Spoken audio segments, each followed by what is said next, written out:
ቀዳማይ ብመመሸጢ ወይ ድማ ብመተኮስ ፀጉሪ HIV ኤድስ ክሓልፍ ይኽእል ዶ? ካልኣይ ሓደ HIV ኤድስ ዘለዎ ሰብ ምልክታት ከይረኣየ ከይተፈልጠ ንነዊሕ ግዜ ክጸንሕ ይኽእል ዶ? ሳልሳይ ሓደ HIV ዝተጠቕዐ ሰብ ቀልጢፉ ናብ ሕክምና እንድሕር ደኣ ኸይዱ ክድሕን ይኽእል ዶ? ሰላም ፍትዋት ተኸታተልተይ ብመጀመርያ ኣብ ዝሓለፈ ኣብ ዝለቐቅክዎ ቪድዮ 500 ገለን ዝኸውን ኮሜንትኩም ኣንቢበየን ኩላትኩም ጽንዓት ይሃብ ክዝበልኩምንን ከጽናዕንዐኒ ዝኽእል ጥቕስታት ዝሓፍኩምለይን የቐኒየለይ ከምኡ ድማ ብግሩፕ ኮይንክን ደው ኢልክን ሓዘንክን እናነባዕኽን ዕሊልክን ኣምሒልክን ቃልእቲኽን ከም ቀደመይ ሓዘነይ ኣብ ውሽጠይ ገይረ ዕላማይ ከቋርጽ ከም ዘይብለይ ኢደይን እግረይን ዓጺፈ ኣፍታ ወዲቐያ ዘለኹ ወዲቐ ክተርፍ ከም ዘይብለይ ቃልእቲኽንን ኣምሒልክንን ክምለስ ከም ዘለኒ ቃል ንዝኣተኹልክን ከምታ ቃለይ መሰረት ንልዕሊ 3 ወርሕን ገለን ዘይሰራሕኽዎ እዛንታታት ግን ካብ ሎም መዓልቲ በብታራ ክሰርሐልክን እየ ይቐኒየለይ ብጣዕሚ እየ ዘመስግን ከምኡ ድማ ሓዘን ካብ ዝገጥመኒ ሰዓት ክስካዕ ዘሎም መዓልቲ እናደወልኩምን እናፅሓፍኩምን ብሞራል ብኩሉ ብብዙሕ ነገር ንዝደገፍኩምኒ ይቐኒየለይ ክብለኩም እየ ዝደሊ ዘረባ ኣንዊሐልኩም ናብዛ ናይ ዝሓፍትና ዛንታ ከብልኩም እየ እዛ ፅሑፋ ኣንቢቦ ምስ ወዳእኹ ሙሉእ መልሲ ድማ ሓቢርና ክንርኢና ሰናይ ምክትታል እዛ ናይ ዝሓፍትና ዛንታ ከምዚያ ትብል ሰላማት ኣቢየን ተኸታተልታን ኣነ ሓፍትኹም ምኽሪ ደልየ ኣቢየ ዛንታ የዋጊዐከ ነይረ እየ ኣብ ስደት ኣብ እጃዛ ዝፈልጣ መሓዛ ነይራትኒ ኣጋጣም ኣብ ዝዕፅዋን ክባን ዓዲ ኣቲና ማለተይ ናብ ኣዲስ ኣበባ መንገዲ ናብ ትግራይ ስለ ዝተዓፀወ ቅርሺ ስለ ዘይነበረና እንዳ ቤተሰባ ንመሓዛይ ብውሕድ ቅርሺ ዳርጋ ተፀጊዕና ንሰርሕ ነይርና መሓዛይ ዓርኪ ነይርዋ ድሕሪ ኣዋርሕ ካብ እሱር ተፈትሑ ዓዲ መፅዩ ኣዲስ ኣበባ ማለተይ ካብኡ ኣነና መሓዛይ ሕክምና ኸይድና መሓዛይ መከላኸሊ ንኽትጥቀም ካብኡ ዘይሓሰብናሉ ድንገት ንምርመርሞ ነፃ ንበሃል ቅድሚ ምስኡ ምርኻባ ማለት እየ ካብኡ እዞም ቤተሰባ ኣፍቅድሉ ምሳና ይቀመጥ ትብለምሞ ትግራዋይ ወዲ ይእሰር ስለ ዝነበረ ፈሪሖም ይኣቢና ምስኡ ከይትካረለ ቅርሺ ኣይብሎምን ኣይኣኽሎምን ናብ ደቂ ዓዳ ደው ኢላ ምሳኹም ይካረይላ ተራኸቦ እናፍቀደት ትኸዶ ነይራ ካብኡ ድሕሪ 3 ወርሒ ሓሚሙስ ሕክምና ይወስድዎሞ ኤድስ ኣለካ ይበሃል ሓደ ቤተሰባ ደው ኢሉ ይነግራሞ ከይዳ ተረጋገጽ ግን ሓቢኣትኒ ጥራሕ ተሓቢኣ ትበኪ እንታይ ኢኺ ኮንኪ ጠሊሙክ ድዩ እንተበልክዋ ኖኖ ትብለኒ ጨኒቆኒ ነቶም ደቂ ዓዳ ይልሙኖሞ ኤድስ ኣለዎ ይብሉኒ ብድንጋጽ አንቀጥቂጠ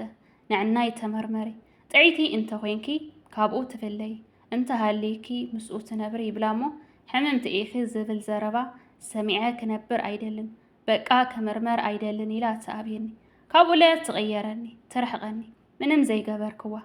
ኣነ ለ በፍርሒ ከይተመርመርኩ ስዑዲ ተመሊሰ መፅየ እታ ኣፍሪሓትኒ ዘላ ብናታ መስተሽዋር ፀጉረ የስተሽውር ነይረ ይምሽጥ ነይረ ይሓልፍ ዶ ይኾን ኤድስ ዘለዎ ሰብሲ ሕማሙ ከይፈለጠ ንኽንደይ ይጸንሕ ይኾን ዓርክለኒ ኣብ ዓዲ ንዒ ነማርዖ ይብለኒ ኣሎ ተራኺብና ኣይንፈልጥን ግን በፍርሒ ክሞት ኢለ ዝኾነ እንትሒሙኒ ንሱ ይመስለኒ ምልክቱ እንታይ ይኾን ኣማኸርኒ ምስ ተኸታተልትኺ ኣቤ ሓፍተይ ዝብል እዩ ዛንታኣ ጥቕልል ብዝበለ ሕጂ ክንሓቶ ንኽእል ቀዳማይ ነገር ከም ተሓታቶ ዘላ ሓደ HIV ኤድስ ዘለዎ ሰብ ምልክት ከይረኣየ ወይ ድማ ከይፈለጠ ንኽንደይ ዓመታት ክጸንሕ ይኽእል ከምኡ ድማ ምልክታቱ ኸ እንታይን ይኾኑ መተኮሲ ወይ ድማ መመሸጢ ፀጉሪ ኸ HIV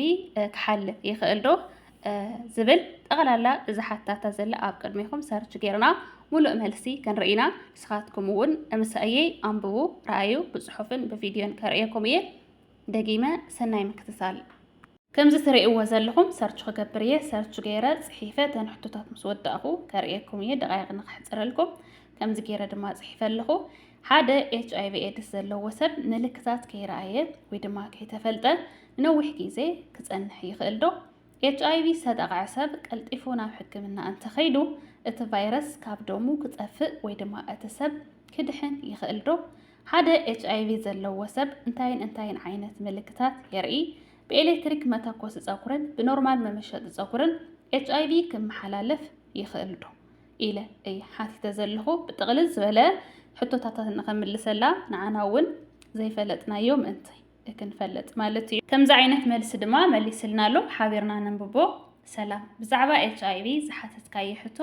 ኣገዳስን ብዙሓት ሰባት ድማ ክፈልጥዎ ዝደልይዎ ሓበሬታ እዩ። ናይ ሕክምና ምኽሪ ከይሃብኩ ብዛዕባ እዚ ሕማም ዘሎ ናይ ጥዕና ሓበሬታ ከካፍለካ። ቀዳማይ HIV ዘለዎ ሰብ ምልክታት ከይረኣየ ከይፈለጠ ወይ ድማ ከይተፈልጠ ንነዊሕ ግዜ ክጸንሕ ይኽእል ዶ ኢልና ንዝሓተትናዮ መልሱ ድማ እወ ይኽእል እዩ። HIV 3 ቀንዲ መድረኻት ወይ ድማ ደረጃታት ኣለዎ። ድሕሪ ናይ መጀመርታ ምልክታት ኣብ ውሽጢ 2 ክሳብ 4 ሰሙን ዘሎ ዝመጽእ ሕማም ጉንፋዕ ዝመስል ኢሉ ጽሒፍዎ ዘሎ ጎግል ብዘጋጣሚ ኣብ ጎግል ሰርች ክንገብር ከለና ትራንስሌት ናብ ኣማርኛ ወይ ናብ ትግርኛ ክኸውን ከሎ ንኣብነት ጉንፋን ኢሉ ንኽጽሕፍ ጉንፋዕ ኢሉ ጽሒፍዎ ዘሎ ናይ ፊደላት ምውሳኽ ወይ ናይ ፊደላት ምቕናስ ከም ዘለዎ መብዛሕትኡ ሰርች ዝገበር ሰብ ወይ ትራንስሌት ዝገበር ሰብ ይፈልጦ እዩ። ስለዚ ኣነ እቲ ዝወሰኾ ፊደላት እንታይ ንምባል ከም ዝደለየ እናረዳእኹም ክቕጽል እየ። ስለዚ ከምዚ ትርእይዎ ዘለኹም ሓደ HIV ኤድስ ዝሓለፎ ሰብ ኣብ ውሽጢ 2 ክሳብ 4 ሰሙን ዘሎ እቲ ሰብ ብኤችአይቪ ኤድስ ምስ ተጠቕዐ ወይ ድማ ምስ ሓለፎ ሕማም ሰዓል ዝመስል ልክዕ ከም ሰዓል ድማ ዝሓልፍ ከምቲ ትርእይዎ ዘለኹም ዝሓልፍ ሰሙን ክጸንሕ ይኽእል 4-5 መዓልቲ ክጸንሕ ይኽእል ናይ ሰዓል ዓይነት ምልክታት ኣርእዩ ዝሓልፍ ምልክት የርኢ ካብ 2 ክሳብ 4 ሰሙን ዘሎ ኣብቲ ናይ መጀመርታ እቲ ሰብ ተጠቃዒ እቲ ቫይረስ ክኸውን ከሎ እቲ ካልኣይ ድማ ካልኣይ መድረኽ ወይ ድማ ካልኣይ ደረጃ ዝስራዕ ወይ ናብ ካልኣይ ደረጃ ምስ ተሸጋገረ ክሮኒክ ኤችአይቪ ኢንፌክሽን ወይ ድማ ክሊኒካዊ ድብቕነት ኢሉ ገሊጽዎ ዘሎ እቲ ኤችአይቪ ናብ ካልኣይ ደረጃ ክቕየር ከሎ ወይ ድማ ክዓቢ ከሎ ዝኾነ ዓይነት ምስሊ ዘይከርኢ ልክዕ ከምቲ ኣብ መጀመርያ ገሊጽዎ ዘሎ ሓደ ሰብ እቲ ምልክታት ንሱ ዘይክረኣዮ ይኽእል ምክንያቱ ሓደ ሰብ ንነዊሕ እዋን ከይተፈለጠ ክጸንሕ ይኽእል ዶ ኢልና ሓቲትናዮ ስለ ዘለና ማለት እዩ። ስለዚ ኣብ ቀጻሊ እንታይ ኢሉ ከም ዝጽሕፈልና ንክንደይ ዓመታት ከ ሓደ ሰብ ኣብ ደሙ ኤችአይቪ ከም ዘለዎ ከይፈለጠ ክጸንሕ ይኽእል ዝኾነ ዓይነት ምልክታት ከይረኣየ ዝብል ድማ ቀጺልና ክነንብቦ ኢና። ስለዚ ከምዚ ትርእይዎ ዘለኹም እዚ መድረኽ ወይ ድማ እዚ ደረጃ እቲ ቫይረስ ኣብ ኣካልካ ወይ ድማ ኣብ ኣካል ናይ ሓደ ሰብ ንነዊሕ ዓመታት እንተዘይተሓኪምካ ወይ ድማ እቲ ሰብ እንተዘይተሓኪሙ ን10 ዓመታት ክነብር ይኽእል እዩ ዝብል ዘሎ ሓደ ሰብ ኤችአይቪ ኤድስ ከም ዘለዎ ኣብ ደሙ ዝኾነ ዓይነት ምልክታት ከይረኣየ ወይ ድማ ከይፈለጠ ወይ ከይተፈልጠሲ ን10 ዓመታት ክጸንሕ ወይ ድማ ክነብር ይኽእል እዩ ዝብል ዘሎ እንተኾነ ግን እቲ ሰብ ንገሊኡ ግዜ ፍጹም ምልክታት ከይረኣየ ክጸንሕ ይኽእል ዝኾነ ዓይነት ምልክታት ልዕሊ 10 ዓመት ወይ 10 ዓመት ክጸንሕ ከሎሲ ምልክታት እውን ክርኢ ይኽእል እቶም ዝተገለጹ ድማ እቶም ቀጺሎም ዝግለጹ ምልክታት ክርኢ ይኽእል ከይረኣየ እውን ክሳብ 10 ዓመታትን ልዕሊኡንሲ ክጸንሕ ይኽእል እዩ ዝብል ዘሎ ዋላ እኳ ምልክታት ኣይርአ እቲ ቫይረስ ግን ንኸይዲ ምክልኻል ሕማም ናይ ኣካል ናይቲ ሰብ እናተጎድአ ይኸይድ ስለዚ ምምርማርን ቀልጢፍካ ምሕካምን ኣዝዩ ኣገዳሲ እዩ ኢሉ እዩ መሊስልና ዘሎ ቀንዲ ኣብቲ መጀመርያ ተሓቲቱ ዘሎ ሕቶ ሓደ ሰብ ኤችአይቪ ቫይረስ ክህልዎ ከሎ ኣብቲ መጀመርያ እንድሕር ደኣ ከይዱኸ እንድሕር ደኣ ተሓኪሙኸ ክድሕን ይኽእል ዶ እንታይ ዓይነት ጥቕሚ ክረክብ ይኽእል ዝብል ድማ ቀጺልና ክንሪኦ ኢና ከምዚ ትርእይዎ ዘለኹም ካልኣይ ሕቶ ኤችአይቪ ዝተጠቕዐ ሰብ ቀልጢፉ ናብ ሕክምና እንድሕር ደኣ ከይዱ እቲ ሰብ ወይ ድማ እቲ ቫይረስ ካብ ደሙ ክጠፍእ ወይ እቲ ሰብ ክድሕን ይኽእል ዶ ኢልና ንዝሓተትናዮ መሊሱልና ዘሎ መልሲ ድማ ክስካዕ ሕጂ ንኤችአይቪ ዘሕወየ ፍጹም መድሓኒት የለን እንተኾነ ግን ዘመናዊ ኣገባብ ናይ ምሕካም ወይ ድማ ብኣንቲሬትሮቫይራል ቴራፒ ወይ ድማ ART ዝፍለጥ ኤችአይቪ ዝተጠቕዐ ሰብ ንነዊሕ ዓመታት ወይ ድማ ንነዊሕ እዋን እቲ ሰብ ጥዕንኡ ሓልዩ ሂወቱ ንኽመርሕ ይሕግዞ እዚ ሕክምና እዚ መጠን እቲ ቫይረስ ካብ ደም ናብ ዘይረአ ደረጃ ንኽወርድ ይገብሮ እዚ ማለት ድማ እቲ ሰብ ንኻልኦት ሰባት ኤችአይቪ ከመሓላልፍ ኣይኽእልን ማለት እዩ ካብ ደሙ ናብ ካልኦት ሰባት እቲ ኤችአይቪ ክመሓላለፈሉ ዝኽእል ዕድል ናብ 0% ይወርድ ማለት እዩ ዋላ ኣብ ካልእ እውን ሓኪም ክዛረብ ዝሰማዕኽዎ ኣነ እንድሕር ደኣ መጀመርታ እቲ ሰብ ናብ ሕክምና እንድሕር ደኣ ከይዱ እንድሕር ደኣ ተሓኪምዎ እቲ ቫይረስ ከምታ ሓኪም ዝኣዘዞ ድማ ክስካዕ መወዳእታ ገና ከሎ እቲ ቫይረስ እንድሕር ደኣ ሕክምንኡ ተኸታቲሉ እቲ ክወስዶ ዝግብኦ ነገር ብትክክል ዝወስድ ኮይኑ ቀዳማይ ነገር እቲ ቫይረስ أبدومو نخيبازح متأنو نخيبازح بزح نخيوسخ كالق دما نافت زخبدة زحيل درجة نخيعبي ويدما نخيغير كم زفلت مجمريا كاب حدا ويدما قداماي درجة كالاي درجة ساساي درجة نابله أب رابعاي درجة مس بزحه ناب إيدس كم زغير إيا أنا زفلت تتقاقي أرموني نجرجن أنا ولا ممهرنا ونكمهرونا الذكرسي نافت زحيل درجة بزحو زبها HIV مجمريا HIV نيرو أمود أتاجن كالاي ساساي درجة أب رابعاي درجة مس بزحه ناب إيدس زبهال نافت زحيل نافتي أتقعن نافت بغليلو نابدك سوات كحلف زغقلن نتسب دما كهاس زغقلن درجة بصحو كبهال زكال ندحر دا ناب إيدس تغيرو ويدما نابنا إيدس درجة ندحر دا بصحو زبل ريال له سلزي ولا درجو ولا بزحو ولا نتسب زتقعلو زنابرا متأنن حيلن نايت فيروس ندحر دا كام مجمرات حيزو ندحر دا تحكيمو وتسوسي بطعمي بزح نجار كقنص كم زغقل نطعنون نطعنا خالو سباتن كم زطقم اي انا اريئه مالتي ولا بزحف نرداون نسيو سلازي قلطيف كام حكام ات فيروس كاب دم كطفء ملؤ نملؤ كحوي ولا كوا انت زي كاله نطعنا خا يحلو نت فيروس دما يقتل وي دما يدغم يمكت كمون خالوت نخيت حلالف يكبر اي زبل كم زتريو وزلهم سالساي زحاتتنا يحط دما حدا HIV زلو سب انتين عينات ملكتات يري إلنا نزحاتتنا يو مليس لنا زلو ملس نرى ملكتات HIV بمدرخن ويدما بدرجة تحمامن ناي مكل خال عغمي نايتي أكل ويدما نايت سبن متأناتو من درجة من كاب سب نابسب كفلالة كم زغل إيو كم تتري وزلهم قليت وزلو أفت مجمريا مدرخ ويدما أفتنا مجمريا درجة دحري كلتا كسكع 4 سومن زلو إذا ملكتات ناي قنفع زمثل إلو صحيفو وزلو قنفع مالت سعال زمثل كوينو نقل سومنات يزأنح كمتي أغديونا كنرئيو زأنحنا نقل سبات دما ملكتات زي كرئيهم يخل ويدما أيرئيهم نقابلنت كافتهم زرئيو ملكتات حدا قدامي رسني كالاي دما حمام رأسي بفلاي المحجي ترأيو زي فلت عينت اندحر دا هوينو كالق دما مبطح قربت إلو قليص وزلو مقرراف ويدما ملح حاص قربت إذا قرارف ويزلح حاص اندحر دا هوينو كابناي المحجي قاطيمونا زفلت بفلي زبل ملكو اندحر كوينو كالق دما حمام حقن محاورن يزبل زلو حمام حقن أكلاتن اندحر دا هاليو كالق دما حمام قرورو اندحر دا هاليو كالق دما مبطح أمباغاغولو وي ليمف جلاند قليلو صحيفو وزلو أب كساد أب تحتي عهاخوتي وي محاوريلو قليلو وزلو كمزي أبغوني صحيفة لكم زلخو أب مقطعت انت أكلات أب بركي إيد كهوني خيل أب برك إجري أو حقة أب مأجر أب زخونة مقطعت انت أكلاتنا بفلاي قدم حجي ترأيو زي فلت كانزان حمامن مهلاو كوم دما أب تحت خساد حبت مسالي مهلاو بفلي زبالة ملكعو كوم دما قانزا مهلاو أفت مقطعت أكلاتنا دما كم حبت مسالي مهلاو نمال دليو كال دما زلو بدحريو زلو ملكتات ويدما اتسب انت زي تحكمو كرئيو زخل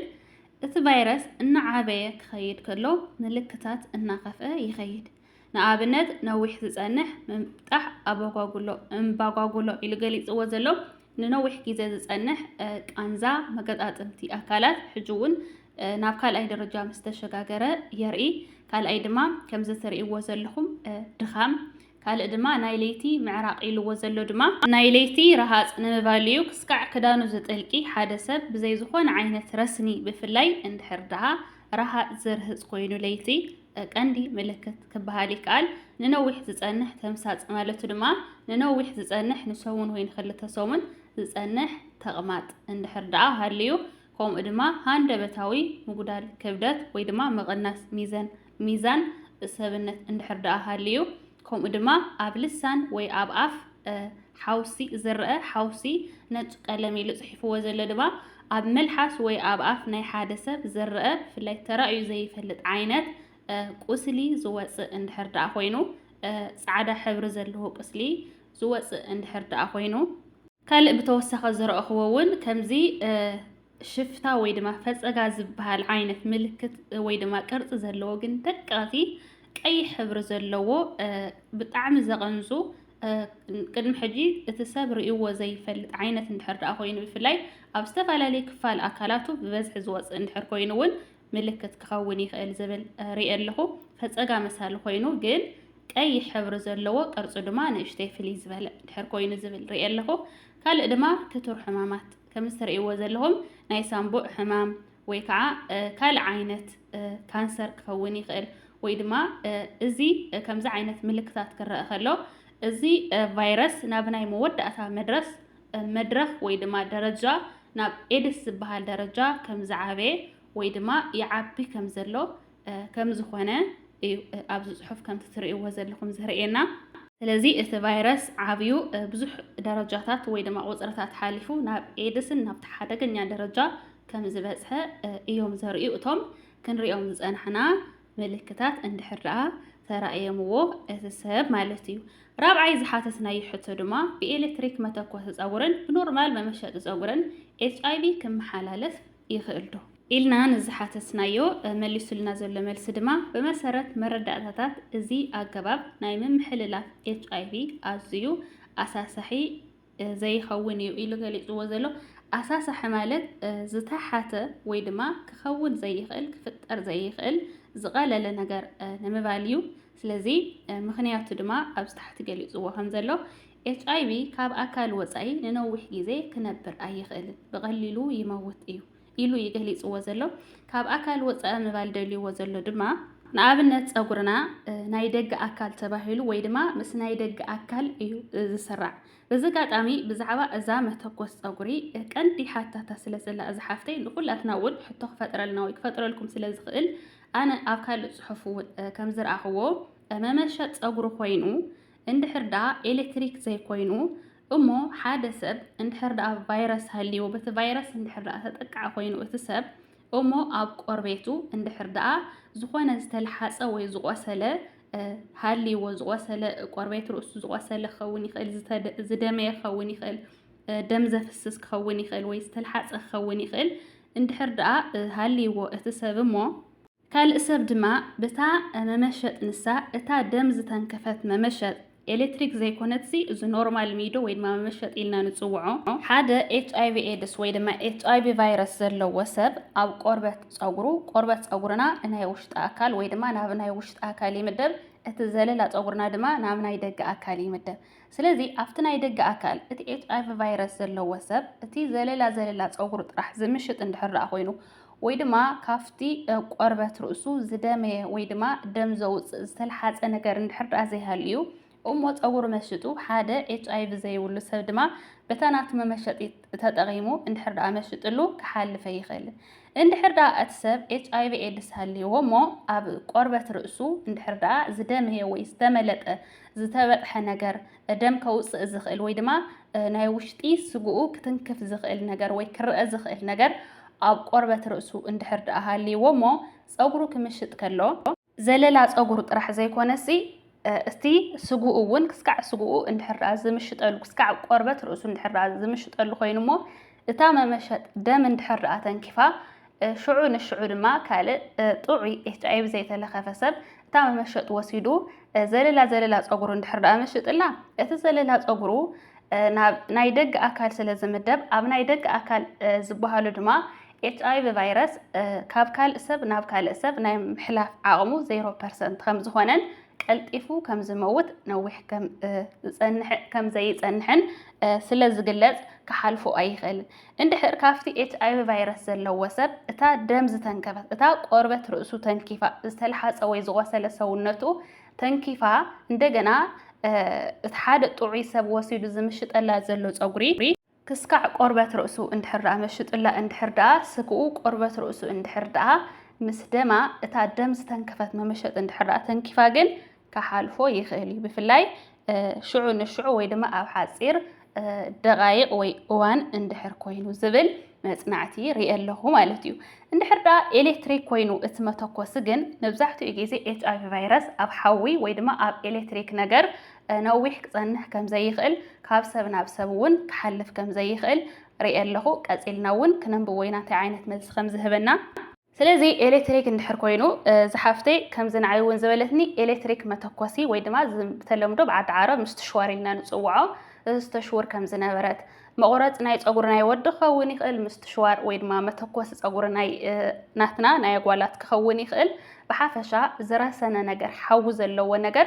فيروس نوح كصنحي خلن يموتيو ካብ ሰብ ናብ ሰብ ድማ ክሓልፈ ይኽእልን ዝብል መጽናዕቲ ርኢየ ኣለኹ ማለት እዩ ብሓፈሻ ጎግል ድማ እንታይ ይብለና ኣብ መወዳእታ ሓቢርና ንርኢ ኣብ መጀመርታ ገሊጹልና ዘሎ ቀንዲ ኤችአይቪ ዘመሓላለፈሎም ቀንዲ ኣገባባት ወይ ድማ መንገድታት ተባሂሎም ዝግለጹ ብደም ብዘርኢ ካልእ ድማ ከምዚ ትርእይዎ ዘለኹም ከምዚ ዓይነት ቃላት ናይ ምንባብ ኣብ ሚድያ ወፂኻ أقولت راح سلا زي سمعاني دفرتي بالليل مو إذا ملكت غير لكم زلهم نغتفلتوا بعلهم أنبوا ولا أولد ولا أودات أنبيكم بعلهم تردوا